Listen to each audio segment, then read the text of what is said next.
Morning. It is. Not many, is there? No, they're going to be getting it that lot when I see them. Good morning, everyone. Welcome to our pre-match press conference to preview our game against Wolves, and we'll start off with Alan at Sky. Thanks, Andy. Morning, David. Morning.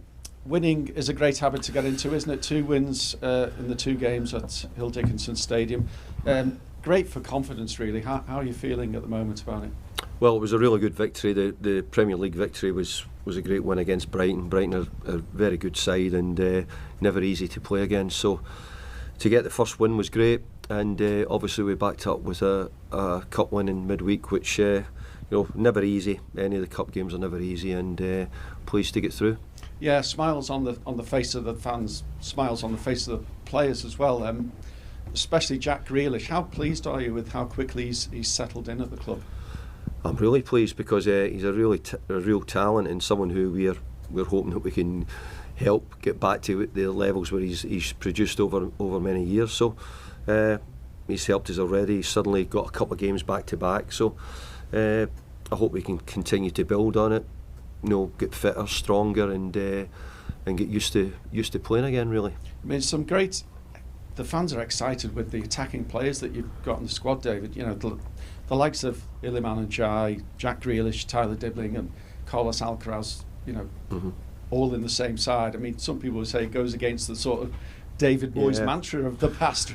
Yeah, well, that's what people might think. It's always been the thought that I want my teams to be entertaining. I want them to try and score some goals wherever we can.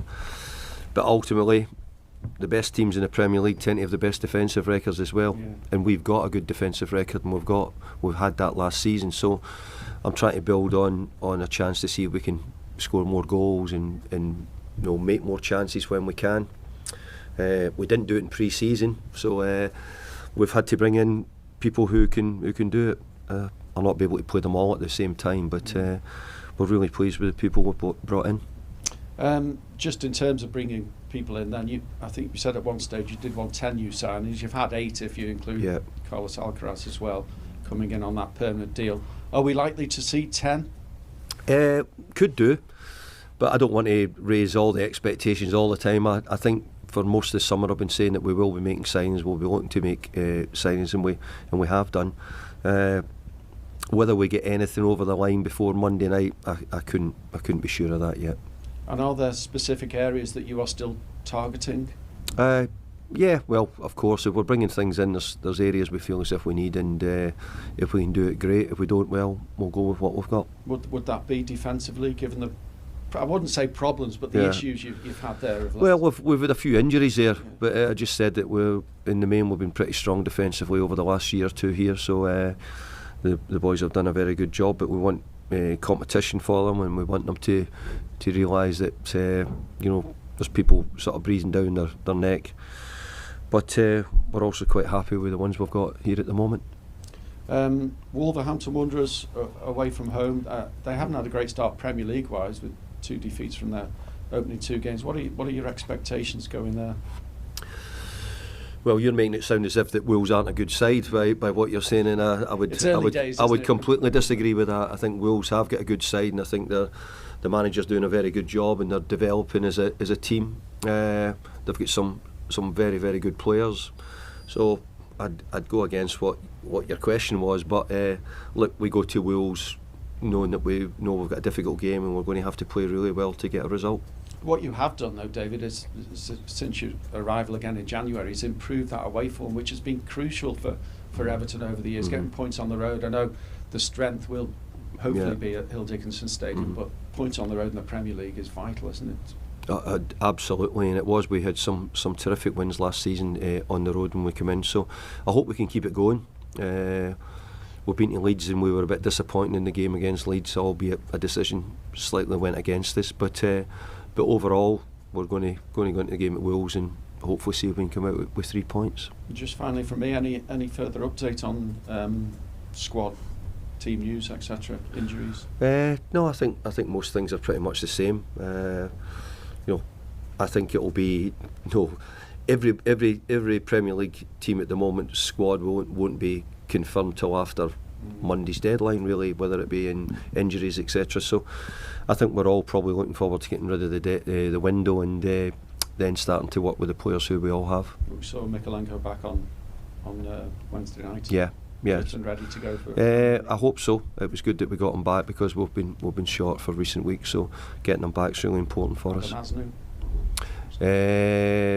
Adam's still got a little bit of a problem with his ankle. He's back doing some training, but we just need to monitor him and see where he is. Okay, thank you. Thanks, Alan. We'll go to Richard at Premier League Productions. David, on that note, what's your assessment of where this group of players are right now, given the injuries you've had to deal with, given the number of new faces that have come in over the last 4 or 5 weeks or so? Well, I don't think you ever really want to bring in as many players as we've had to do, but we always knew this was going to be a summer like it. We can't fix everything in this one window, and we can't repair all the damage maybe, which was maybe from past. Not so much damage, but more to do with with lots of loan players, with people out of contract, etc., etc. So we have to try and get it all back in order over the next year or so. But look, this window's given us a chance to bring some players in. Hopefully the ones we bring in improve on what we had last year. That would be the plan if we could do. But I have to say the players who played for me last year and with me, I thought were fantastic from January onwards. They really did. Their results, their attitude, their commitment, and we want that to stay at Everton. It's really important to the club. And given the injuries and players playing out of position, thinking Ilman played on the right obviously last week, James Garner's played at left back, how much are these players showing you in terms of their versatility and what they can do for you? Well, I think versatility is a big part of football now. I think you have to be able to play at times in numerous positions. I think it's more relevant in the modern day football than it's probably ever been. So it wasn't by design that we had to play them. Injuries caused us for different things. Ellie's different. Ellie can play on the right or the left. It doesn't really matter to Ellie, so we're quite comfortable with that. And you've spoken about the attacking qualities that Jack brings to the club. At this point in time, with where Everton are his leadership qualities proven to be just as important? I think his experience will be hugely important. He's played in huge games and also played with some great players. So I'm hoping that his nous helps us, and we need it here because we've got to make sure that we keep a level of experience